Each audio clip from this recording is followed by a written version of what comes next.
Um, and when you think about the sort of traditional like concept of a democratic process, you've got the idea of like the town square. So if I'm a candidate, for election, I can go into that town square and shout out whatever it is that I think or believe. And the people who gather in that town square, they hear what I say. They all hear the same thing as to what I'm saying. And if I lie or if I, in some way say something that's not true, there will be people in that audience, whether it is an opposition candidate, whether it is a journalist, whether it is civil society, whether it's just Joe who knows a thing or two about what I'm talking about, who can say that's a lie. That's not true, or there's a different angle to that.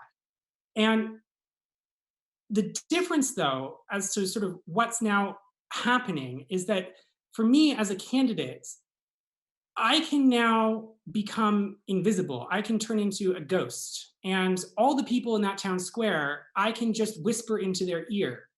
And I can whisper into their ears something different.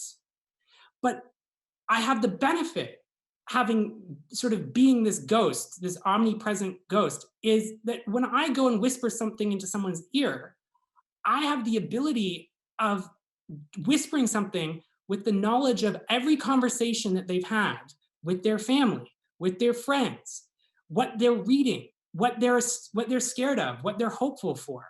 And I have an intimate amount of knowledge about that person as I'm whispering into their ear. And I have the added benefit that I can choose how I appear to that person. I could turn myself into their friends. I can turn myself into a newspaper. I can turn myself into an expert.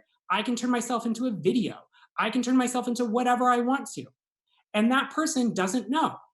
And so the real problem that I see with what's happening online is it is in creating a a digital means of segmentation for the purposes of ad optimization. What we're really doing is we're segregating truth.